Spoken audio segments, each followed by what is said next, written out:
अस्सलाम वालेकुम। आज का जो हमारा topic rotational inertia of a rod के बारे में हमने डिस्कस करना है।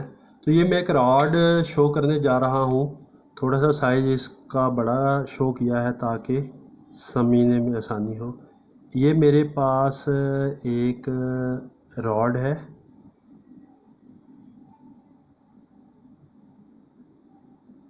हमने इसका moment of rotational moment of inertia find out करना इस रॉड का। तो इस रॉड का वैसे मोमेंट ऑफ इनर्शिया जो सा है मींस कि हमने आई फाइंड आउट करना। पूरे रॉड का मोमेंट ऑफ इनर्शिया आई है। तो इस रॉड की जो लेंथ है ना, टोटल लेंथ जो सी है ना, इस रॉड की टोटल लेंथ यहाँ से लेकर यहाँ तक जो इसकी टोटल लेंथ है वो है एल।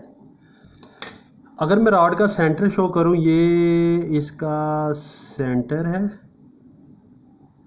और ये इसका कहलाएगा एक्सिस ऑफ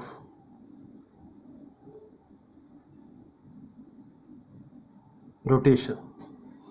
तो सेंटर से यहाँ तक का जो डिस्टेंस है, ये डिस्टेंस हमारे पास L/2। ये डिस्टेंस यहाँ से लेकर यहाँ तक L/2 है।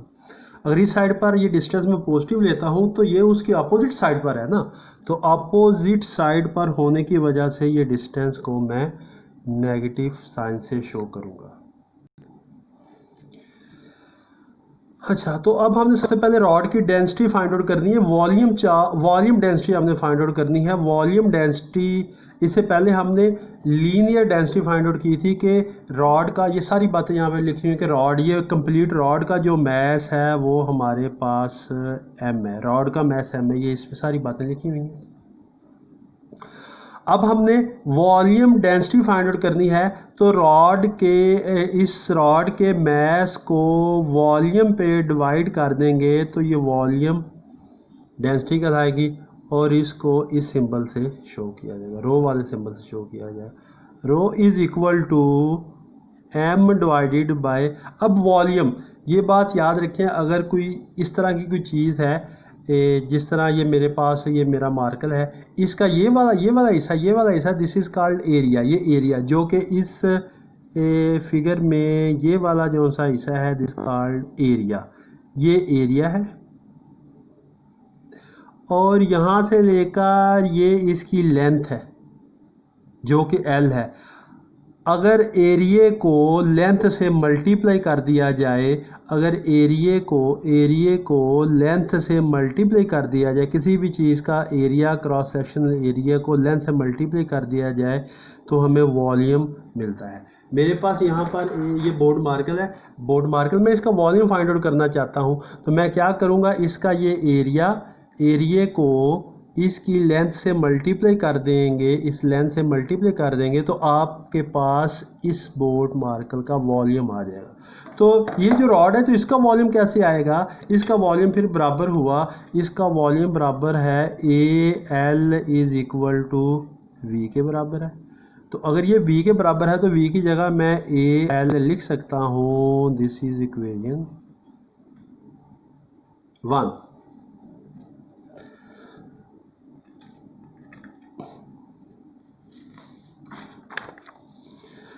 अब हमने नेक्स्ट जो करना है, अब हमने इस कंप्लीट रॉड का moment of inertia find out करना है। इस कंप्लीट रॉड का मैंने आई को क्या करना है, फाइंड आउट करना है। अब आई को मैं कैसे फाइंड आउट कर सकता हूँ, मेरे पास कोई ऐसा प्रोसेस नहीं है। तो मैं क्या करूँगा, इस रॉड को छोटे छोटे पीसीज में डिवाइड कर दूंगा जो कि रॉड ही की शेप के होंगे लेकिन उनका साइज स्मॉल हो। ये देखिए, मैं सपोज करता हूँ कि मैं रॉड का एक पीस, इस पूरी रॉड को छोटे छोटे पीसेस में डिवाइड करना है, लेकिन मैं उनमें से एक पीस को क्या कर रहा हूँ, सिलेक्ट कर रहा हूँ और इस पीस का मैस DM है और इसकी जो लेंथ है इस सिलेंडर नुमा छोटे स्मॉल एलिमेंट की लेंथ है वो dx है। एक यहाँ पर होगा, एक इधर होगा, एक इधर, एक इधर, एक इधर, ये सारा रॉड जो सा है छोटे छोटे इस तरह सिलेंडर से मिलकर बना हुआ है। तो मैं क्या करूँगा, इस सिलेंडर का एक्सिस ऑफ रोटेशन से जो डिस्टेंस है वो है x। तो मैं अब आने वाला जो नेक्स्ट स्टेप करने जा रहा हूँ, मैं इस आई को कैसे फाइंड आउट करूँगा। मैं सबसे पहले इस छोटे से रॉड का moment of inertia find out करूँगा। इस छोटा से रॉड नुमा शेप का मैं moment of inertia find out करूँगा। वो आपके पास मोमेंट ऑफ इनर्शिया आएगा डी आई आएगा। तो डी आई की जब इंटीग्रेशन करते हैं, जब इसकी इंटीग्रेशन करते हैं तो वो किसके बराबर होती है, आई की बराबर होगी। पहले एक रॉड का निकालूंगा, फिर जब इसकी इंटीग्रेशन करूँगा तो पूरे रॉड का मोमेंट ऑफ इनर्शिया हमारे पास आ जाएगा। तो मैं सबसे पहले स्मॉल एलिमेंट लिया है उसका मोमेंट इनर्शिया फाइंड आउट करने जा रहा हूँ। उसका मास m है और उसका वॉल्यूम v है। तो हम जानते हैं कि वॉल्यूम डेंसिटी फाइंड आउट करनी, उस छोटे पैचेस की वॉल्यूम डेंसिटी फाइंड आउट करनी है। तो उसका मास है dm और वॉल्यूम है dv, तो उसकी वॉल्यूम डेंसिटी मेरे पास ये आ जाएगी। तो यहाँ से अब हमने dm की वैल्यू को मैं कैसे निकालूंगा, dm is equal to density dv, dm is equal to density. देखें अब dv, ये dv किसके बराबर है, dv मैं अगर कहूँ कि इस छोटा इस सिलेंडर का वॉल्यूम निकालें तो इसका क्रॉस सेक्शनल एरिया किसके बराबर है, इसका क्रॉस सेक्शनल एरिया क्या a के बराबर नहीं है।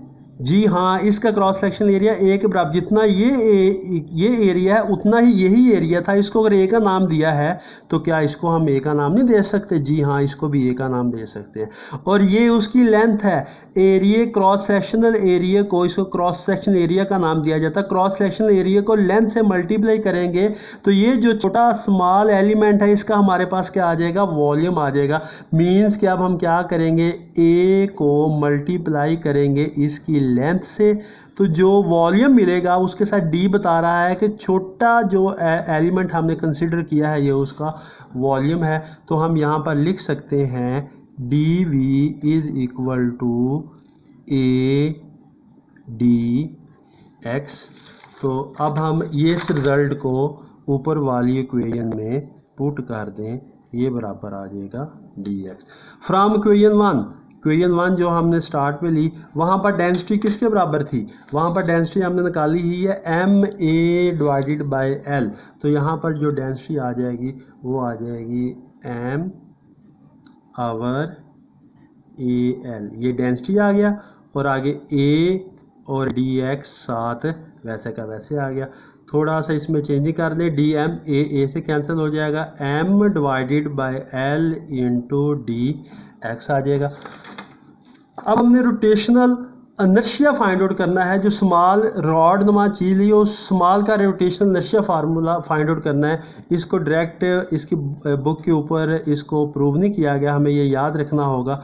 रोटेशनल, वैसे हमें पता है रोटेशनल इनर्शिया का फार्मूला होता है I is equal to M R square. ये हम ये 2-3 लेक्चर पीछे ये बात पढ़ के रखे हैं। तो क्योंकि वो तो ये तो रॉड का जो हम कंसीडर कर रहे हैं ये तो स्मॉल है, तो यहाँ ये डी शो करता है स्मॉल, ये डी और उसका मैस भी क्या है डी एम, और हमने सेंटर से उसका जो डिस्टेंस है वो वहाँ पर आर था, यहाँ पर क्या है एक्स है, तो हमें यहाँ पर क्या करना होगा एक्स का स्क्वायर।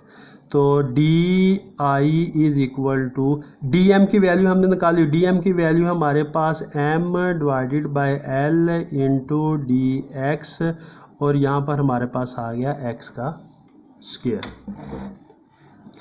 तो अब जैसा कि पहले कहा, हमने सबसे पहले इस छोटे से सिलेंडर का मोमेंट ऑफ इनर्शिया यानी कि डी आई फाइंड आउट करना है। उसके बाद इसकी इंटीग्रेशन करेंगे तो ये डी आई कन्वर्ट हो जाएगा आई में।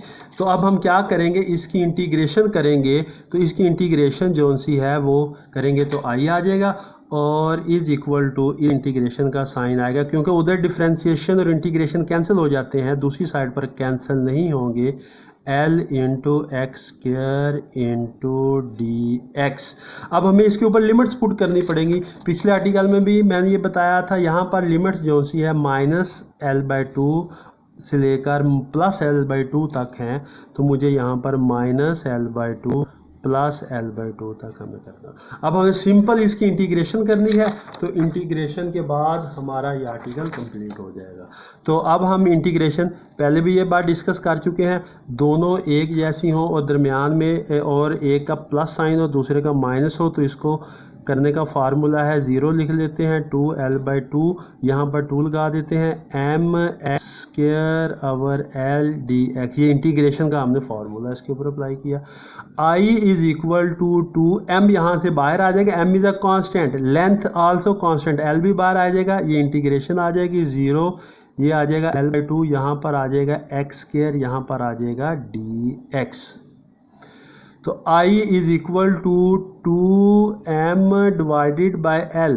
तो जब हम इसकी इंटीग्रेशन करेंगे तो x³ आ जाएगा, बटे में आ जाएगा 3। ये इंटीग्रेशन का प्रोसेस है, ये इंटीग्रेशन आपको आनी चाहिए, फार्मूला है इंटीग्रेशन का L/2।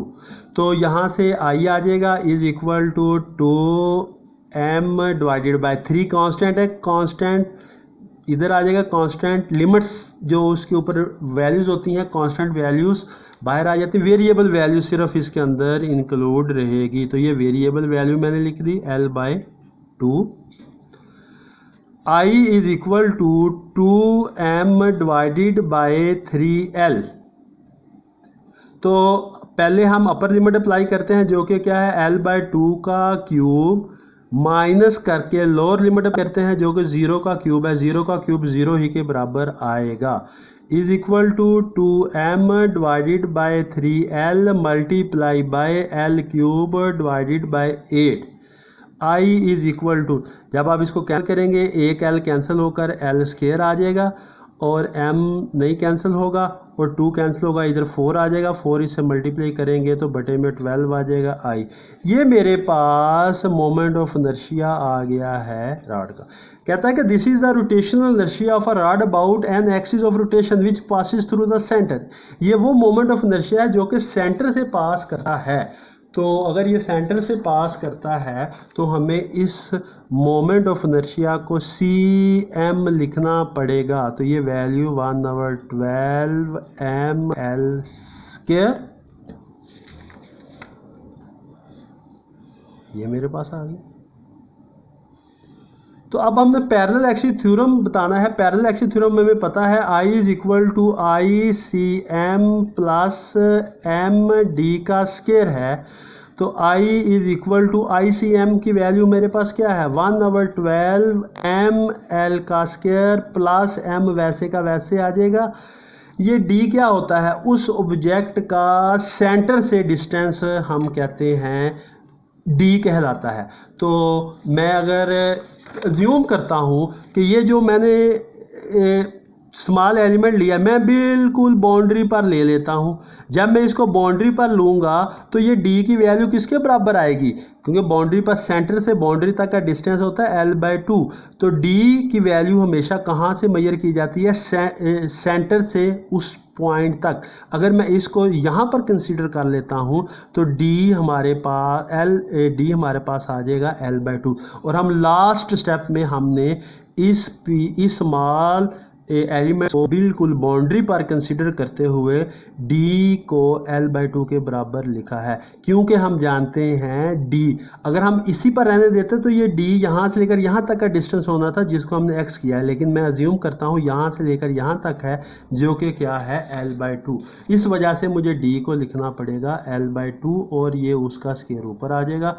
I = 1/12 mL² plus mL2/4। अब हम इसका एलसीएम ले लेंगे। एलसीएम आपके पास आएगा 12 mL² plus 3mL²। I = 4 mL²/12। I = mL²/3। तो ये मेरे पास मोमेंट ऑफ इनर्शिया आ गया है, किसका, रॉड का मोमेंट ऑफ इनर्शिया आ गया है। यही हमने साबित करना था कि रॉड का मोमेंट ऑफ इनर्शिया हमने बताना है, जो कि क्या है ml²/3। तो ये आज का लेक्चर हमारा ख़त्म हुआ। स्टूडेंट्स इस चैनल को सब्सक्राइब करें और बेल आइकन को भी क्लिक करें ताकि जो नई आने वाली वीडियो हो आप सब लोगों तक पहुंच सकें। शुक्रिया।